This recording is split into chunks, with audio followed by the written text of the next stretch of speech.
il y a de plus en plus de cambriolages dans ton quartier. Et tu te demandes si ta maison pourrait être prise pour cible. Tu n'as pas de système de surveillance. Alors ce soir, tu poses du papier d'aluminium sur la poignée de ta porte d'entrée avant d'aller te coucher.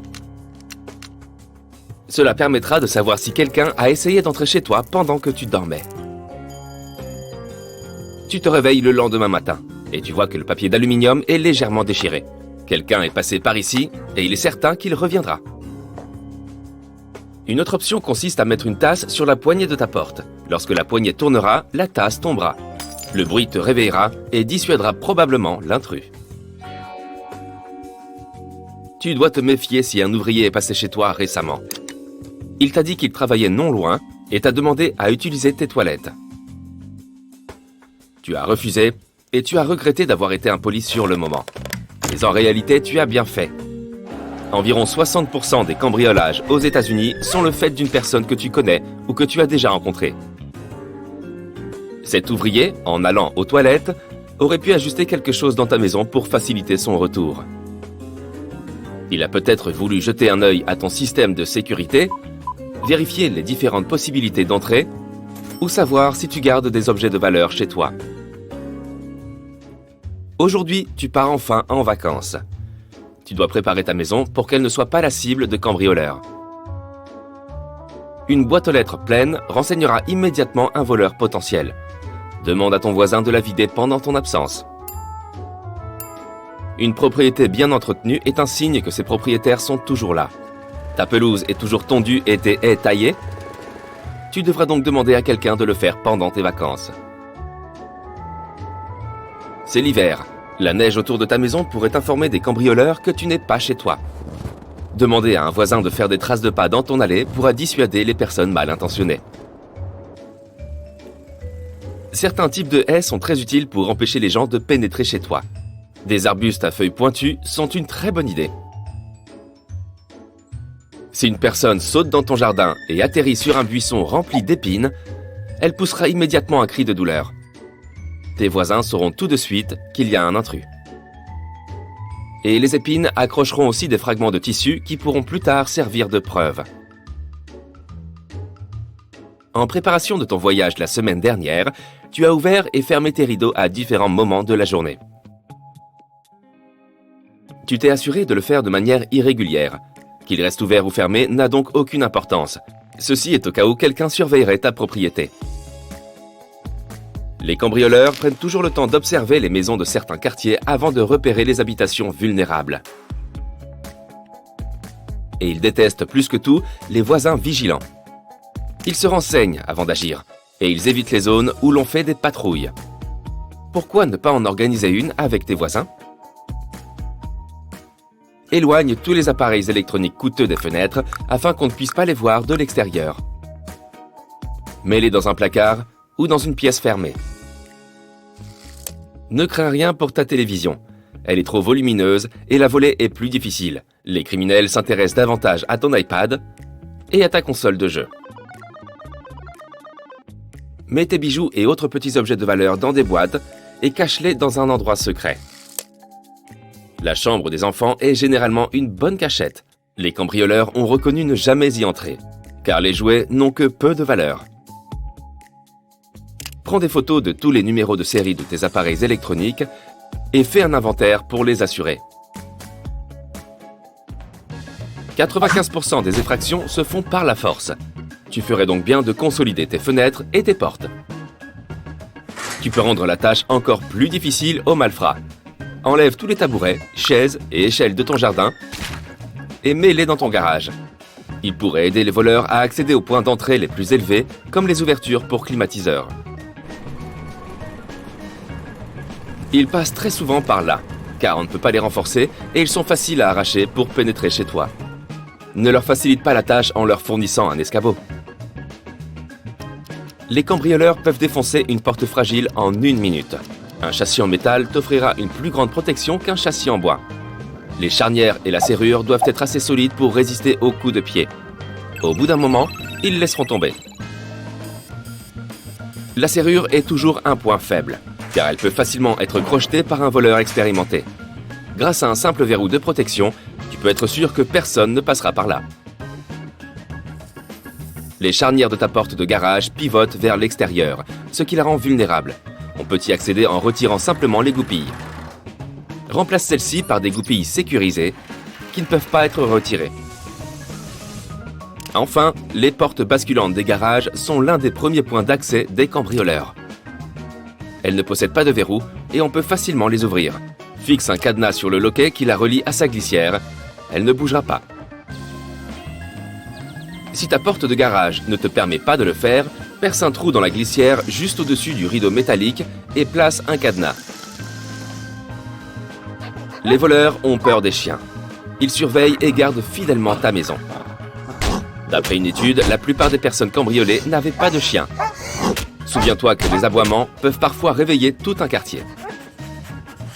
Mais tu n'as pas de toutou chez toi. Il te suffira cependant de placer une gamelle devant ta porte pour décourager les voleurs.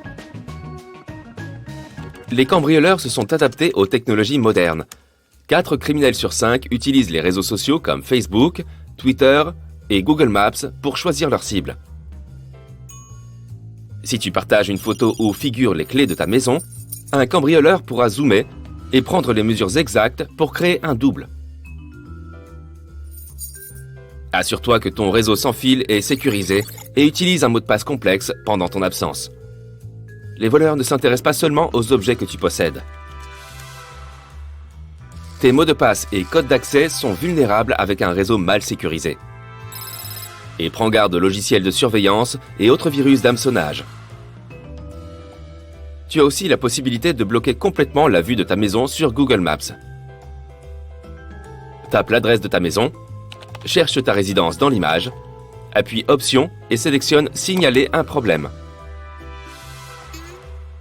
Une page avec une image de ta maison s'affichera. Tu pourras alors placer un carré rouge pour couvrir ta propriété. Demande que l'image soit floutée sous l'option Ma maison et saisis ton adresse exacte. Le traitement de ta demande prendra quelques jours. Ne laisse pas la radio allumée pendant ton absence. Ça ne sert à rien. Lorsqu'ils surveillent ta maison, les voleurs prêtent attention au son de la radio et de la télévision. S'ils remarquent que tes appareils ne sont jamais éteints, ils sauront qu'ils peuvent entrer sans crainte de tomber sur quelqu'un. Une meilleure option pour te protéger est de créer ton propre enregistrement audio. Des sons d'ambiance diffusés de manière irrégulière tout au long de la journée. Avec des bruits de pas, des conversations et un chien qui aboie. Laisser tes lumières allumées ne sont pas non plus une bonne idée. Les cambrioleurs remarqueront plus facilement ta maison, surtout la nuit. Et en plus, tu recevras une facture d'électricité vraiment salée. Tu es sur le point de partir en vacances et tu dois sortir les poubelles. Si tu as de grands cartons, plie-les afin qu'ils rentrent dans ta poubelle. Cache tout ce qui pourrait indiquer que tu as des objets de valeur chez toi. Un dernier coup d'œil, toutes les portes sont verrouillées et les fenêtres sont fermées. Tu vas enfin pouvoir profiter de ton voyage. Mais pendant que tu t'amuses dans ton lieu de vacances, garde des photos sur ton téléphone jusqu'à ton retour.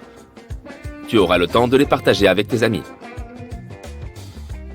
Si tu partages tes photos pendant ton absence, tous ces préparatifs auront été inutiles.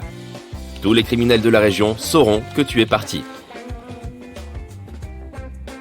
Avec 2,5 millions de maisons cambriolées chaque année aux États-Unis, sache qu'une propriété sans système de sécurité a 300% plus de chances d'être prise pour cible.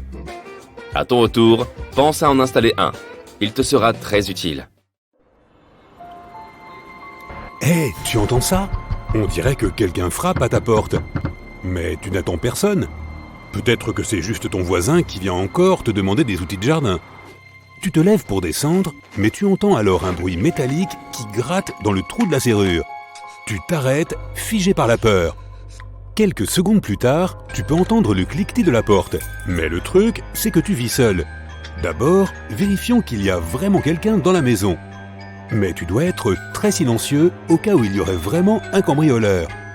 Regarde à l'extérieur de la maison pour chercher des traces. Tu vois quelque chose de suspect? Y a-t-il un véhicule inconnu à proximité de ta maison? Tu peux peut-être apercevoir des traces de pas ou une fenêtre cassée. Le portail de la clôture était-il ouvert? Il se peut aussi qu'il y ait des indices à l'intérieur de la maison, mais fais attention si tu les cherches. Assure-toi de ne pas être vu. Il y a peut-être des lumières généralement allumées qui ont été éteintes, ou de la boue sur le sol qui n'était pas là avant. Écoute bien les sons. Tu entends peut-être des pas ou des mouvements ou le grincement d'une porte. Attends, tu as entendu? On dirait que quelqu'un a heurté la table basse. On dirait qu'il y a vraiment quelqu'un dans ta maison. Bon, la prochaine étape est d'essayer de sortir pour te mettre en sécurité. Si c'est possible, va-t'en tout simplement. Passe par la porte d'entrée ou par la porte de derrière ou même par une fenêtre. Si c'est un peu risqué, tu peux quand même essayer de t'échapper. Une petite blessure n'est rien en comparaison de ta vie. Si t'échapper n'est pas une option, alors enferme-toi quelque part. Les chambres à coucher sont généralement les premières pièces que les cambrioleurs visitent parce que c'est là que la plupart des gens gardent leurs objets de valeur. Il vaut donc mieux ne pas y rester. Mais s'il n'y a pas d'autre moyen, une chambre est toujours mieux que rien. Verrouille-la et fais semblant de dormir. Mais si tu le peux, mieux vaut te cacher ailleurs. La salle de bain est un bon choix, car elle n'intéresse généralement pas les cambrioleurs. Maintenant, reste tranquille. Le cambrioleur ne passera probablement pas plus de 10 minutes dans ta maison. Si l'intrus ne découvre pas que tu es à l'intérieur, tu éviteras la confrontation. Le plus important est que tu sois en sécurité, alors ne bouge pas et ne fais pas de bruit. Dès que tu es caché et en sécurité, appelle immédiatement la police. N'oublie pas, quand tu les appelles, de toujours donner ta position en premier, au cas où quelque chose arriverait et que tu ne pourrais pas terminer ta conversation. Au moins, ils sauront où aller. Si tu peux le faire sans te faire remarquer, essaie de discerner l'intrus aussi attentivement que possible. Assure-toi de te souvenir de sa taille, de sa corpulence, de sa façon de marcher, de la couleur de ses cheveux et de sa peau, de son sexe, de son âge, et de tout autre détail spécifique que tu pourrais remarquer. Tout ce que tu peux repérer sera utile. Si tu peux regarder dehors et voir le véhicule, rappelle-toi de sa marque, de sa couleur et du numéro de la plaque d'immatriculation. Ensuite, attends à nouveau, ne bouge pas et ne quitte pas l'endroit que tu as choisi jusqu'à ce que le cambrioleur parte ou que les autorités te viennent en aide. Il faut savoir que les cambrioleurs ne choisissent pas n'importe quelle maison au hasard. Ils ne veulent pas être remarqués, alors ils choisissent leur cible avec soin. Et tu peux faire en sorte qu'ils ne choisissent pas ta maison. Fais-en un espace ouvert. La végétation rend la maison plus difficile à observer, donc les cambrioleurs choisissent les maisons qui en ont le plus. Assure-toi de tailler tous les arbustes qui cachent les fenêtres et les portes. Allume la lumière dès qu'il fait nuit, tous les jours de l'année. Illumine tout, les porches, l'allée, la cour, à la fois à l'avant et à l'arrière. D'abord, cela rend l'environnement plus visible, et les cambrioleurs préféreront s'en éloigner.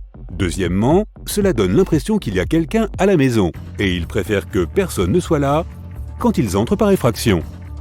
Verrouille toutes les portes et les fenêtres. Les gens oublient souvent de fermer la fenêtre de la salle de bain, et les cambrioleurs le savent très bien. Il ne devrait jamais y avoir de moyen d'entrer. Ne laisse pas de passage secret pour entrer dans ta maison, au cas où tu oublierais tes clés. Si tu connais un tel chemin, les cambrioleurs le connaissent aussi. Si tu as des arbres trop près de ta maison, coupe les branches basses pour qu'il ne soit pas possible d'y grimper et de s'introduire par les fenêtres. Garde tous tes outils et range les échelles dans un abri fermé à clé. Ne les laisse jamais traîner quand tu ne les utilises pas, car ils peuvent tous être utilisés pour entrer par effraction chez toi. Ne garde pas de double des clés cachées quelque part à l'extérieur de la maison. Il vaut mieux en laisser une à un voisin de confiance. Lorsque tu emménages dans une nouvelle maison ou un nouvel appartement, change les serrures si possible. Assure-toi que tes portes aient l'air modernes et fiables. Les vieilles et mauvaises portes, qui sont faciles à casser, attirent les cambrioleurs. Ne jette pas les copies de documents importants ou les factures n'importe comment. Les cambrioleurs peuvent fouiller tes poubelles pour en savoir plus sur toi. Alors déchire les papiers en petits morceaux avant de les jeter. Ne laisse pas la boîte d'un nouveau téléviseur plasma, d'un téléphone coûteux, d'un ordinateur portable ou d'une montre en or près de chez toi. Ne montre à personne que tu as des biens de valeur. Veille à ce que le numéro de la maison soit clairement affiché et qu'il soit facilement visible. De cette façon, les policiers pourront trouver ta maison plus rapidement. Même si tu as installé des caméras de sécurité, elles ne garantissent pas que ta maison ne soit pas une cible. Les caméras sont utiles pour retrouver le voleur après que tout soit arrivé. Mais elles ne l'empêchent pas d'agir. Beaucoup de vols se produisent lorsque les gens sont en vacances. Les cambrioleurs ne doivent donc pas s'apercevoir que tu n'es pas chez toi pendant un certain temps. Chaque fois que tu pars, fais en sorte que l'on croie que tu es encore chez toi. Dis à tes voisins que tu t'en vas. Demande-leur de garder un œil sur ta maison et de la vérifier de temps en temps. Pour voir si quelqu'un vit dans la maison, les cambrioleurs vérifient souvent le courrier. Si la boîte aux lettres est pleine, cela signifie que personne n'habite la maison en ce moment. Demande à ton voisin de ramasser le courrier pour toi et de ramasser les publicités et les journaux sur le porche. Les cambrioleurs peuvent aussi laisser des témoins sur ta maison. Par exemple, ils peuvent mettre une fine bande découpée dans une bouteille en plastique dans l'embrasure de la porte. Si elle reste sur la porte pendant 1 ou 2 jours, cela indique aux cambrioleurs qu'il n'y a personne à la maison. Alors demande à ton voisin de vérifier aussi ces détails. Demande-leur de garer leur voiture de temps en temps devant ta maison pendant un certain temps. Cela donnera l'impression que tu as des visiteurs. Mais si la maison reste silencieuse pendant des jours, il est évident que personne n'y habite. Tu peux régler une minuterie pour les lumières, la radio ou la télévision afin qu'elles fonctionnent quelques heures par jour. Si tu pars pour une longue période, arrange-toi pour que ton herbe soit coupée et arrosée ou que la neige devant ta maison soit pelletée. Il est plus judicieux de ne pas poster de photos de tes vacances pendant que tu y es encore. Les cambrioleurs savent utiliser les réseaux sociaux et ils font leurs recherches. C'est dangereux même si tu as un compte privé, car les cambrioleurs peuvent collaborer avec des cybercriminels. Ils s'introduisent sur les comptes de personnes riches, découvrent quand ils partent en vacances et en informent les cambrioleurs. Mais avant que quelqu'un ne pénètre dans ta maison, il la surveillera pendant un certain temps. Il cherchera à savoir quand tu es chez toi et quand tu n'y es pas. Si tu commences à recevoir beaucoup d'appels inconnus, c'est peut-être un signe qu'il vérifie à quelle heure de la journée tu sors.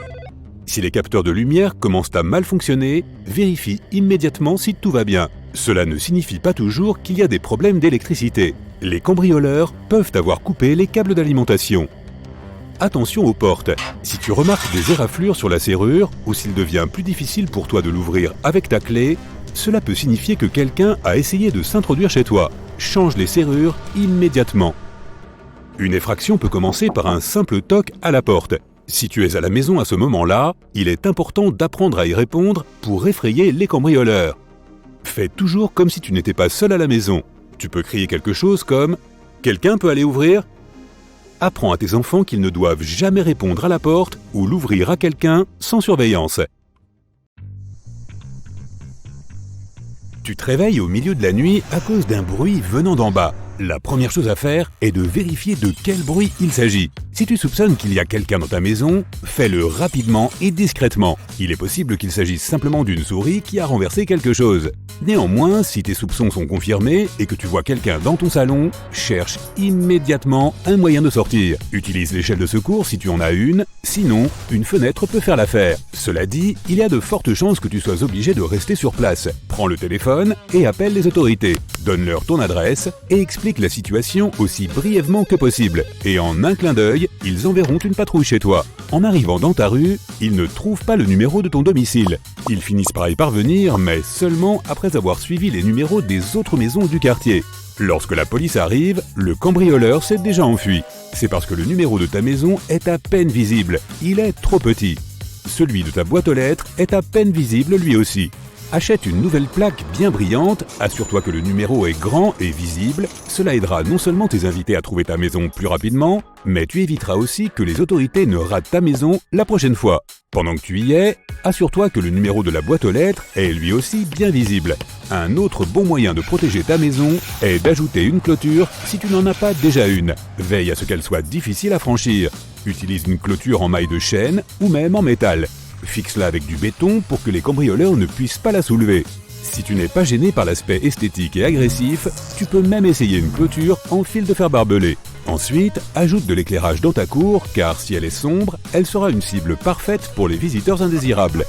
Garde quelques lampes à l'extérieur que tu peux allumer et éteindre. Une cour bien éclairée te permettra de voir ce qui se passe dehors et tes voisins aussi. S'ils repèrent quelqu'un, ils t'appelleront ainsi que la police si nécessaire.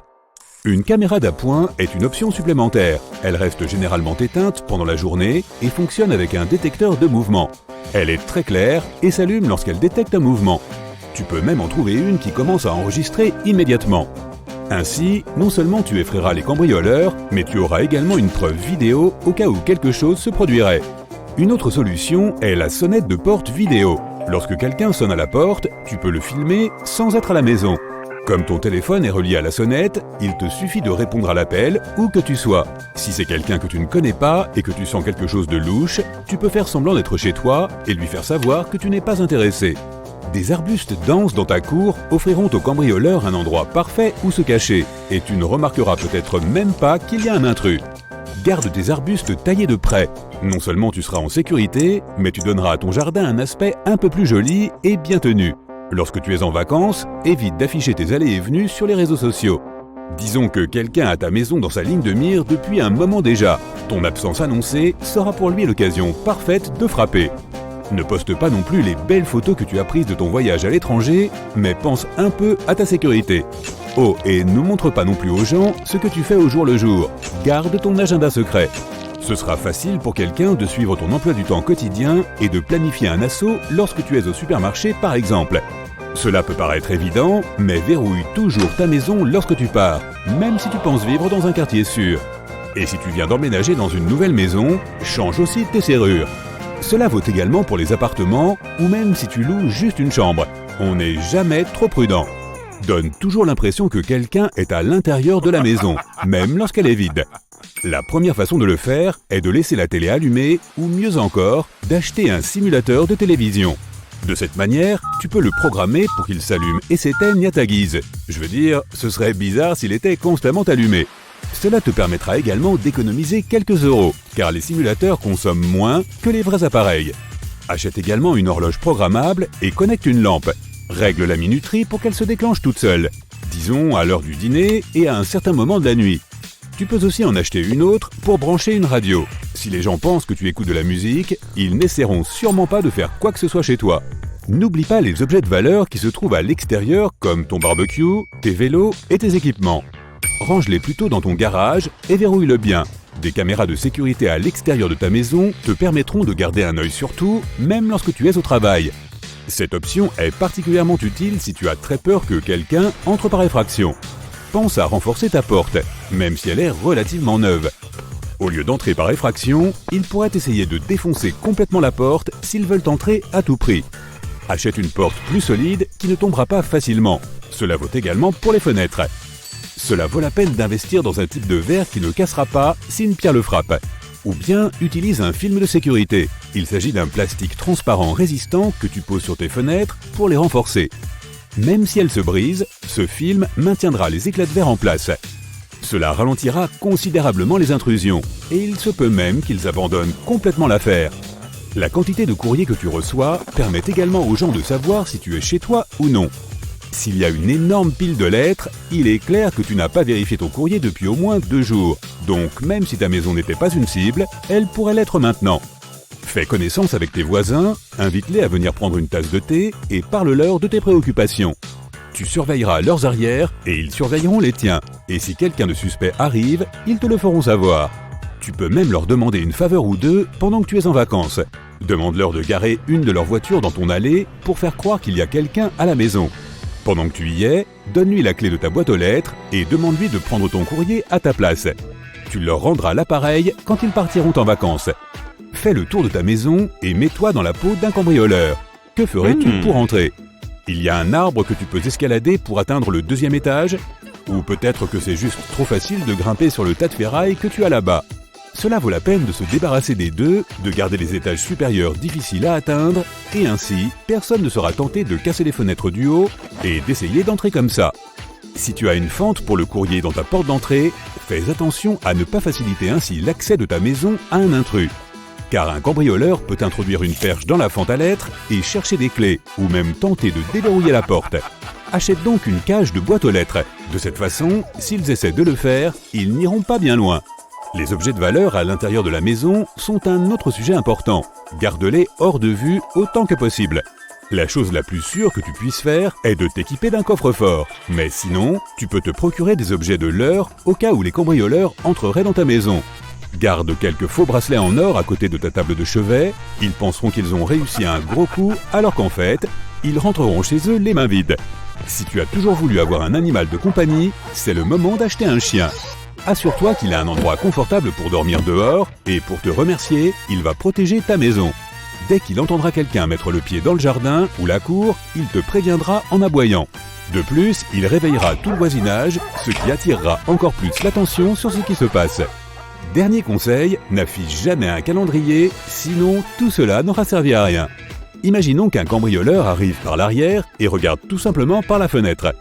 S'il repère un calendrier avec les dates exactes de tes absences, aucune de ces astuces ne fonctionnera car ils sauront exactement ton emploi du temps et ne se laisseront pas avoir. Et en dernier recours, tu peux te procurer un bouton de panique et le garder à côté de toi quand tu dors. Tu peux le programmer pour qu'il appelle les autorités en appuyant sur un bouton. Ainsi, tu les préviendras que ta maison est en train d'être cambriolée. Si tu crois qu'une simple serrure arrêtera les voleurs, tu te trompes. 60% des cambriolages se font par effraction, ce qui signifie que les voleurs savent comment pénétrer dans ta maison, même si elle est fermée à clé. 30% des intrusions impliquent que le voleur entre directement par une porte ou une fenêtre non verrouillée.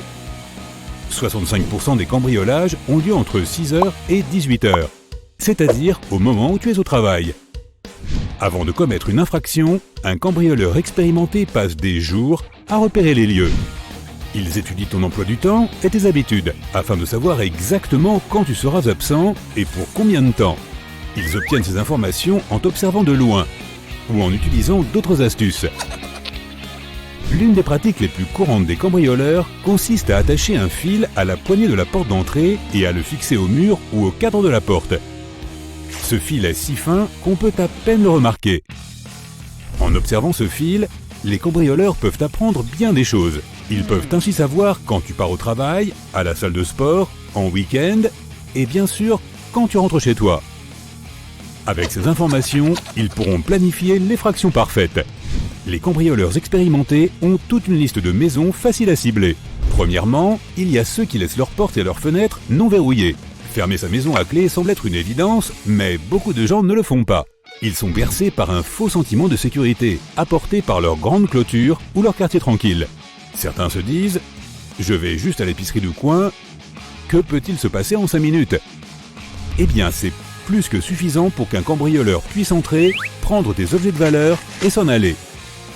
Une maison est souvent vide pendant la journée. On pense souvent à tort que les cambriolages ont lieu la nuit, mais c'est à ce moment-là que la plupart des gens sont chez eux. Cela augmente les risques que les cambrioleurs se fassent prendre. Il est plus sûr pour eux d'agir pendant la journée, alors que tout le monde est au travail ou à l'école.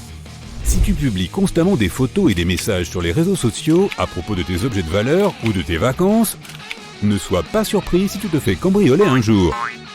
Il y a certaines choses que tu peux faire pour te rendre moins vulnérable au cambriolage. Rien ne vaut un système de vidéosurveillance. Si un voleur remarque une alarme ou une caméra, il est fort probable qu'il raye ta maison de sa liste de cibles potentielles. Étrangement, un simple panneau « Attention aux chiens » peut aussi éloigner les voleurs, même si le chien en question est sans danger. Une grande clôture et des arbustes épais confèrent à ta maison une certaine intimité. Mais cela peut aussi jouer contre toi. Bien sûr, tes voisins ne pourront pas voir ce que tu fais dans ton jardin, mais ils ne verront pas non plus le voleur qui tente de rentrer chez toi en ton absence. Pense donc à ouvrir la zone autour de ta maison pour qu'elle ne semble pas trop isolée. Fais-tu partie de ces personnes qui laissent leur portefeuille et leur clé de voiture près de la porte d'entrée ? C'est vrai que c'est pratique d'avoir tout à portée de main au moment de sortir, mais si un cambrioleur s'introduit chez toi pendant la nuit, il sera facile de prendre ses objets et de partir discrètement. Le meilleur endroit pour déposer tes clés et ton portefeuille durant la nuit, c'est près de ton lit. Fais attention à toi.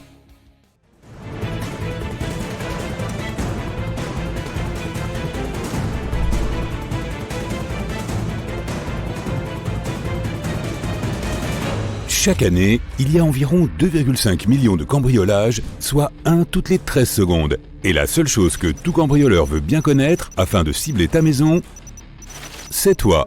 Les objets de valeur que tu possèdes, ce que tu achètes, où tu voyages, ton emploi du temps, tout et n'importe quoi. La sonnette de ta porte retentit, tu réponds et il n'y a personne de l'autre côté. Avant d'accuser à nouveau les farceurs du quartier, réfléchis à ceci. Quelqu'un pourrait être en train de vérifier si tu es chez toi. Il en va de même pour tous ces appels étranges que tu reçois où personne n'est à l'autre bout du fil. Par conséquent, n'ouvre pas ta porte à chaque fois qu'on frappe ou qu'on sonne. Vérifie d'abord qui est de l'autre côté. Si la personne te dit que c'est l'entreprise d'électricité, l'agence de location ou les services municipaux qui l'envoient, demande-lui une pièce d'identité et appelle l'entreprise pour vérifier, même si tu as une sonnette vidéo. De nos jours, n'importe qui peut acheter n'importe quel uniforme, ne te fie pas uniquement aux apparences. Un prospectus ou une publicité apparemment innocente sous le paillasson de ta porte peut aussi signifier que ta maison a été prise pour cible. Si le prospectus est toujours là le lendemain, il pourrait indiquer au cambrioleur qu'il n'y a personne chez toi. En général, toute personne qui trouve du courrier indésirable devant sa porte le jettera, n'est-ce pas? Ils ont même des moyens astucieux de découvrir si tu as un système d'alarme, quel type de porte et de fenêtre tu possèdes, si tu as un chien, où tu aimes aller en vacances, et ainsi de suite. Si tu te sens mal à l'aise ou que tu suspectes quelque chose quand un inconnu te pose des questions bizarres, suis ton instinct et n'en dis pas trop. Sache que quelque chose cloche si quelqu'un prend des photos de ta maison et de ta voiture. Il pourra même être rusé et faire semblant de prendre un selfie ou de parler au téléphone pendant qu'il prend la photo.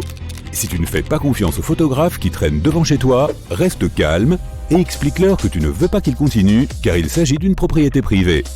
Les cambrioleurs peuvent aussi mettre en scène un accident juste pour t'attirer hors de chez toi.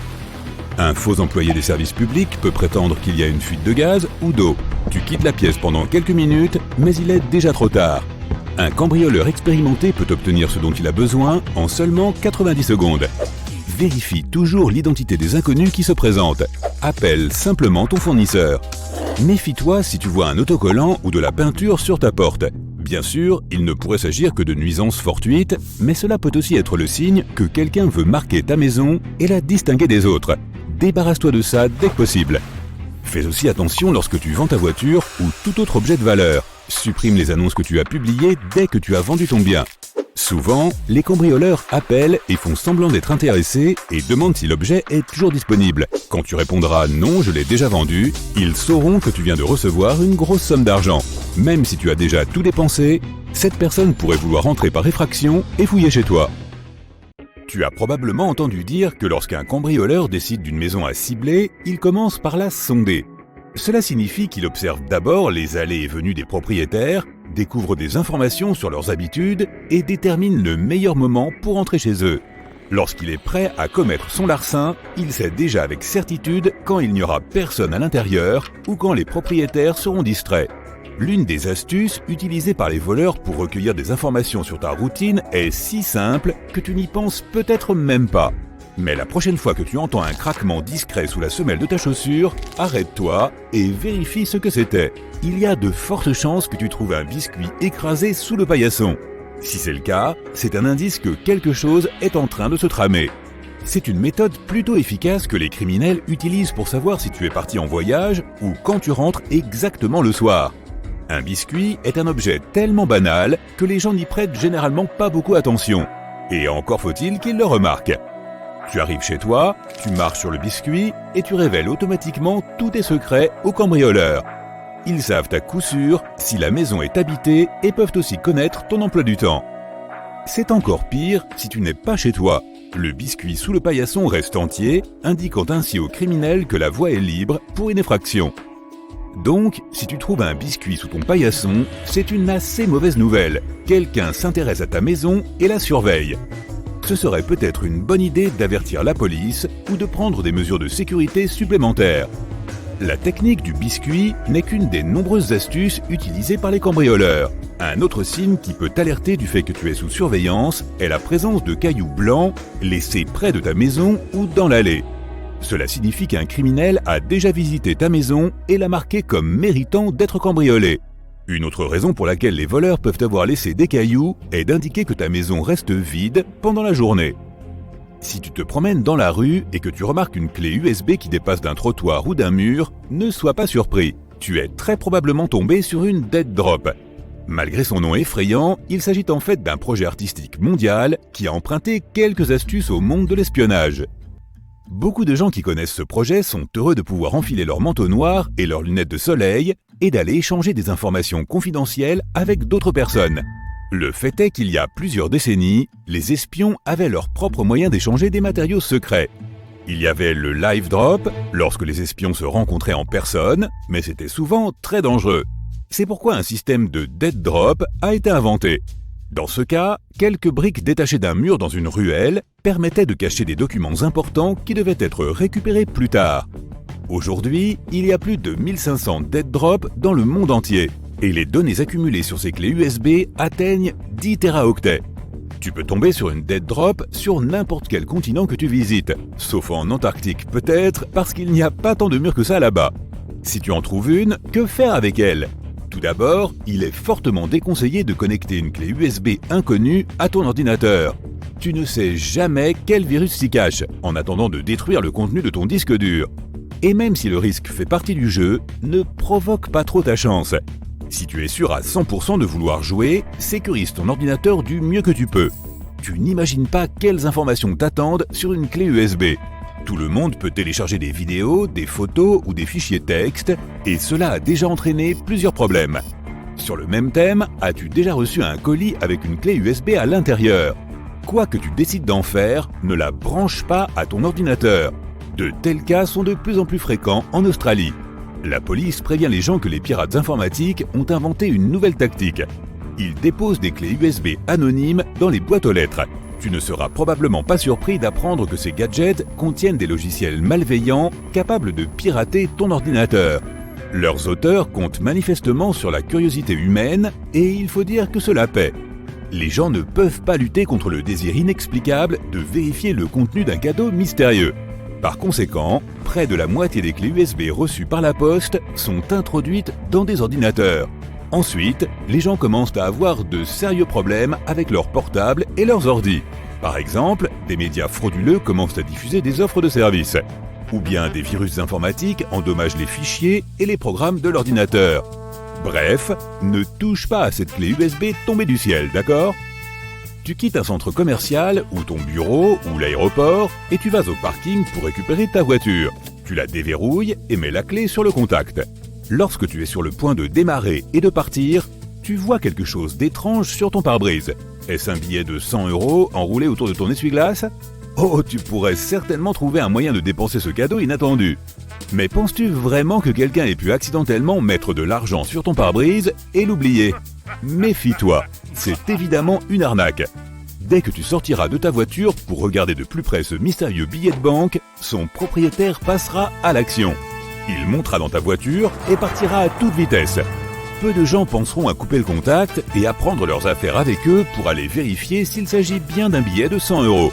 Par conséquent, en moins d'1 minute, tu perdras ta voiture, ton portefeuille et tes documents et tu te sentiras tout à coup très seul sur ce parking. Certaines personnes ont raconté avoir trouvé un vêtement, comme par exemple une chemise, posé sur leur pare-brise ou enroulé autour de leurs essuie-glaces. Si jamais cela t'arrive, ne tombe pas dans le piège et n'essaie pas de retirer l'objet. Monte simplement dans ta voiture et pars aussi vite que possible de l'endroit où tu étais garé. Ce vêtement soi-disant oublié est en fait une nouvelle arnaque utilisée par les voleurs. Cela fonctionne comme suit. Si tu vois un vêtement qui empêche tes essuie-glaces de bouger ou qui obscurcit ta vue, ta première réaction sera de l'enlever bien sûr.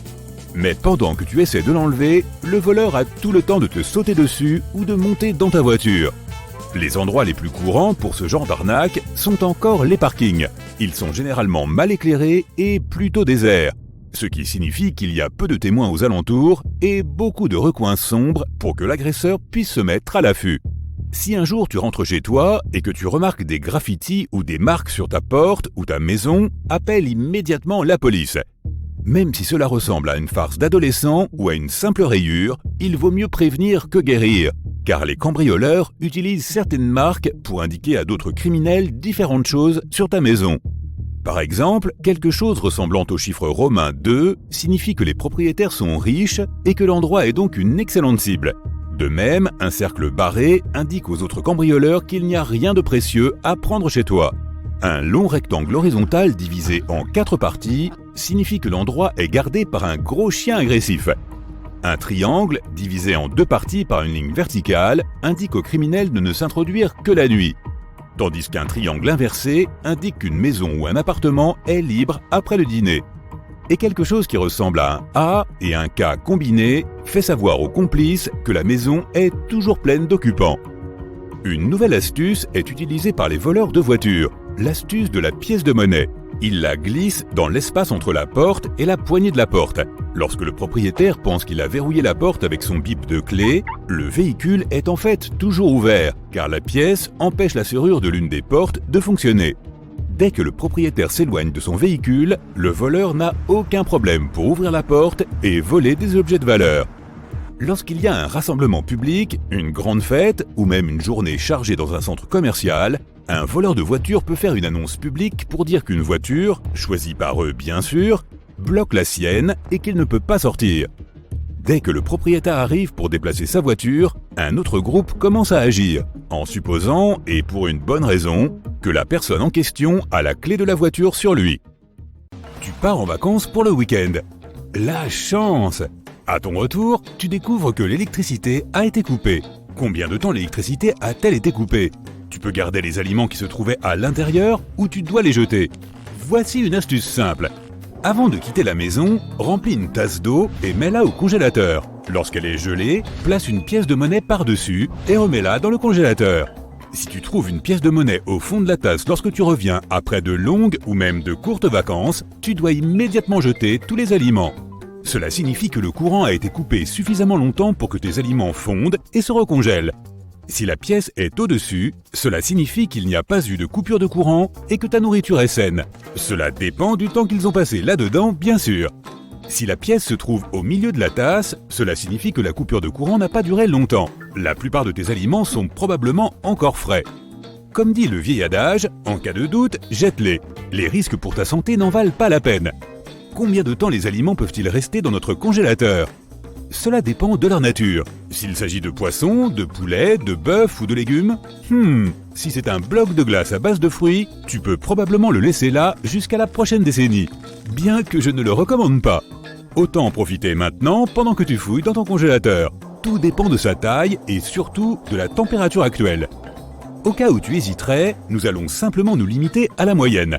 Selon les sources officielles sur la sécurité alimentaire, si la température de ton congélateur est égale ou inférieure à moins 17 degrés Celsius, le bacon et les saucisses peuvent se conserver de 1 à 2 mois. Idem pour le jambon.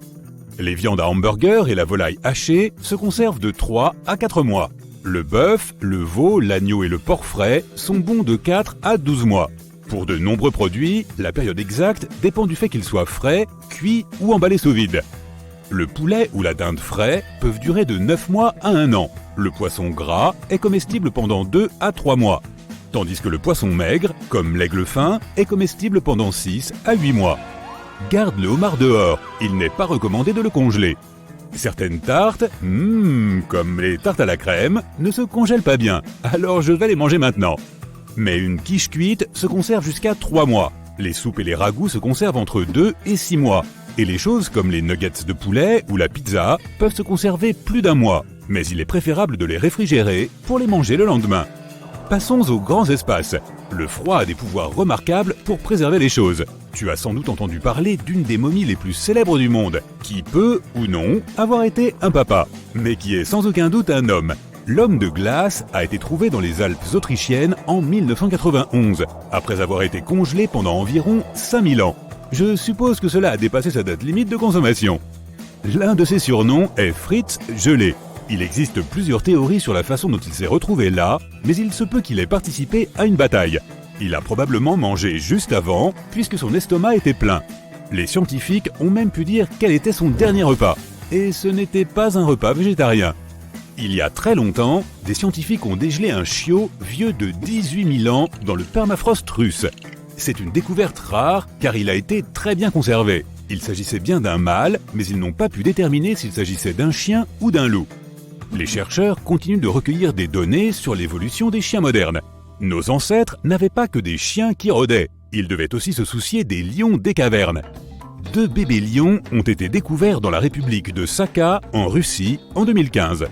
Les scientifiques ont ensuite établi qu'ils avaient entre 25 000 et 55 000 ans. Ils ont également conclu que les lionceaux étaient les plus proches parents éteints des lions actuels. Ils sont connus sous le nom de lions des cavernes grâce aux dessins réalisés dans les grottes par nos ancêtres, les humains. Un écureuil préhistorique a été découvert sous le permafrost en Alaska. On pense qu'il a entre 1,8 et 2,5 millions d'années. Ses semblables sont encore en vie aujourd'hui. Ils sont arrivés en Amérique du Nord il y a environ 10 millions d'années. Des chercheurs d'or du territoire du Yukon en ont trouvé plusieurs, ainsi que des nids. Ce sont de belles découvertes pour les scientifiques qui ont beaucoup appris en étudiant les plantes et les graines de ces nids, notamment comment d'autres animaux comme le bison avaient survécu dans le froid. Un mineur a trouvé ce qu'il pensait être un œuf. Il en a fait don au Musée canadien de la nature. Une radiographie a révélé qu'il s'agissait en fait d'un écureuil préservé, vieux de 47 000 ans, qui avait été congelé en position d'hibernation. Toujours au Yukon, en 2003, des chercheurs ont trouvé les restes d'un cheval. Il s'est avéré être âgé de 700 000 ans, ce qui en fait l'ADN le plus ancien jamais retrouvé dans le monde. Avant cette découverte, le plus ancien génome provenait d'un ours polaire âgé de 120 000 ans.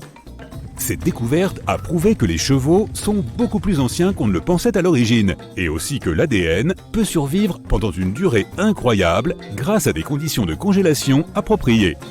Une dernière avant de passer aux humains. Un bébé mammouth a été découvert en 2007 par hasard par un chasseur de rennes sur une péninsule gelée de Russie. Il serait âgé de plus de 41 000 ans. Ils ont appelé le bébé Lyuba et il réside maintenant dans un musée local. Plusieurs grands embouteillages ont eu lieu ces derniers temps, où de nombreuses personnes se sont retrouvées coincées dans leur véhicule dans des conditions glaciales à 2 doigts de gelée. En janvier 2022, des centaines d'automobilistes ont été contraints de passer la nuit dans leur véhicule sur une autoroute en Virginie. Il y en a eu un autre au Japon en décembre 2020, où plus de 1000 véhicules ont été bloqués sur une autoroute pendant 2 jours, après une forte tempête de neige. Les sauveteurs ont dû évacuer certaines personnes, et je n'ai jamais su s'ils avaient vérifié leur estomac pour savoir ce qu'ils avaient mangé en dernier. Si tu as la malchance de te retrouver dans ta voiture lors d'une tempête de neige, voici quelques conseils pratiques. Si tu peux le faire, fais tourner ta voiture pendant 10 minutes toutes les heures. Si tu laisses le moteur tourner tout le temps, tu vas vite tomber en panne d'essence. 10 minutes devraient suffire pour te réchauffer et empêcher le moteur de geler. Pendant que la voiture est allumée, tu peux charger ton téléphone. Tu peux aussi baisser ta vitre de temps en temps pour aérer la voiture. Reste dans ta voiture pour que les autres puissent te trouver. Peu importe à quel point il fait froid, il fera toujours plus froid dehors. Bien sûr, la meilleure chose à faire est de s'assurer que ta voiture a suffisamment d'essence, que tu as des réserves de nourriture et de boissons, juste au cas où, et que tu as une batterie de secours pour ton téléphone. Une couverture d'urgence est aussi une bonne idée. Avec un peu de chance, tu n'auras jamais à t'en servir, mais il est préférable d'en avoir une. Nous te conseillons de garder un œil sur les alertes météo avant de t'aventurer à l'extérieur. As-tu déjà mis quelque chose de bizarre dans ton congélateur, comme un écureuil congelé? Non, je plaisante. Certaines personnes l'utilisent comme un coffre-fort pour stocker de l'argent. D'autres y ont stocké des documents, peut-être pour les cacher des cambrioleurs ou des regards indiscrets, ou simplement en cas d'incendie. Ce n'est pas une mauvaise idée. Est-ce de là que proviennent les actifs gelés? Certains pêcheurs conservent les appâts dans leur congélateur. C'est mieux que dans le réfrigérateur à côté de la tarte aux pommes de maman. Certains gars ingénieux conservent leurs vêtements dans le congélateur pour éliminer les mites ou les poux éventuels. Ils pensent même que c'est une meilleure alternative que de laver les vêtements. Bien que ce soit une idée raisonnable en théorie, en quelque sorte, les congélateurs domestiques ordinaires ne sont pas assez froids pour exterminer les bactéries. Pour ça, il faut qu'ils fassent moins 62 degrés Celsius. D'ailleurs, as-tu vraiment envie de manger une saucisse qui a été rangée à côté de tes chaussettes sales ?